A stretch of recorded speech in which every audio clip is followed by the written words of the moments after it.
Hello dear customer. സോഫ്റ്റ്വെയറിൽ payment add ചെയ്യുന്നത് എങ്ങനെ എന്നു നോക്കാം. ആദ്യം ട്രാൻസാക്ഷൻ ക്ലിക്ക് ചെയ്യുക. അതിൽ പേയ്മെന്റ് സെലക്ട് ചെയ്യുക. അതിൽ 3 ടൈപ്പ് പേയ്മെന്റുകൾ ആണ് വരുന്നത്. ആദ്യം ക്യാഷ് പേയ്മെന്റ് നോക്കാം.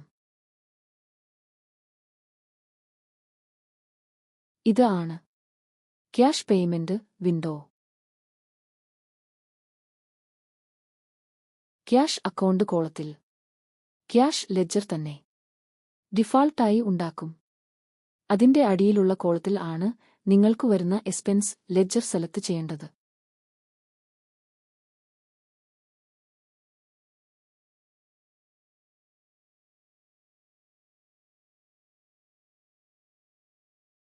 എക്സ്പെൻസ് ലെഡ്ജർ സെലക്ട് ചെയ്തു.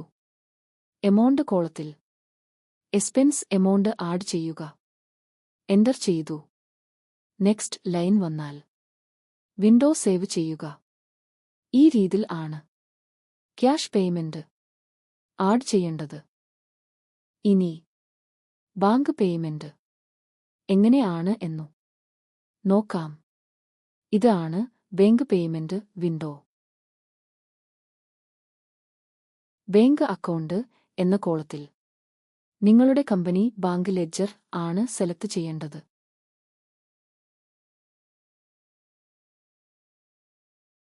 ബാങ്ക് ലെഡ്ജർ ക്രിയേറ്റ് ചെയ്യുക. ഇല്ലെങ്കിൽ നിലവിൽ ഉള്ള ബാങ്ക് ലെഡ്ജർ ആഡ് ചെയ്യുക.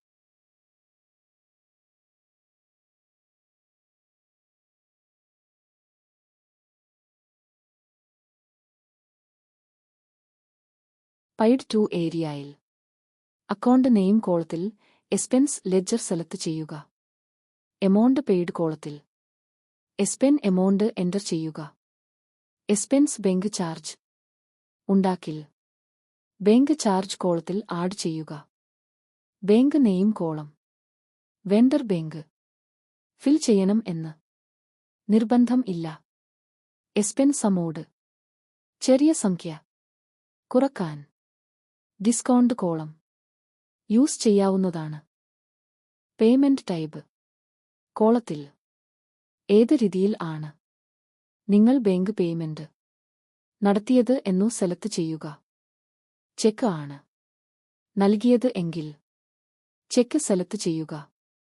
ചെക്ക് നമ്പർ ആഡ് ചെയ്യുക. ചെക്ക് നൽകിയ തീയതി, ചെക്ക് ക്ലിയർ ആവുന്ന തീയതി ആഡ് ചെയ്യുക.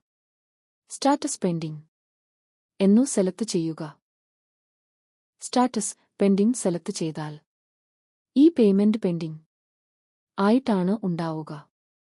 ബാങ്കിൽ ക്യാഷ് ക്ലിയർ ആവുമ്പോൾ സ്റ്റാറ്റസ് ക്ലിയർ സെലക്ട് ചെയ്താൽ ലെഡ്ജറിൽ പോസ്റ്റ് ആവുകയുള്ളൂ.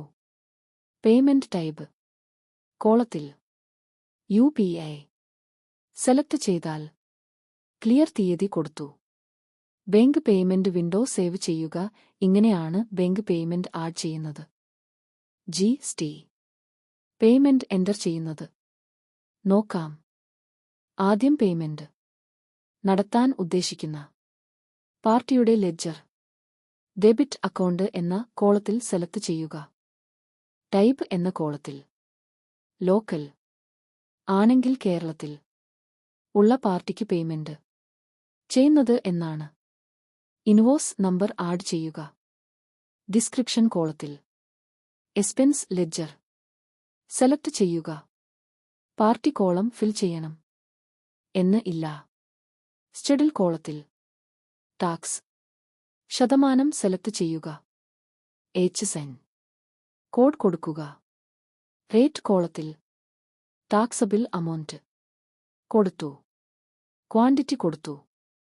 എന്റർ ചെയ്തു. നെക്സ്റ്റ് കോളത്തിൽ വന്നാൽ പേയ്മെന്റ് വിൻഡോ സേവ് ചെയ്യുക. TDC ഉള്ളവർ അത് ആഡ് ചെയ്യുക. ചെയ്തതിനു ശേഷം വിൻഡോ സേവ് ചെയ്യുക. പേയ്മെന്റ് എന്റർ ചെയ്യുന്നത് നിങ്ങൾക്ക് മനസ്സിൽ ആയിട്ടുണ്ട് എന്നു കരുതുന്നു. Thank you.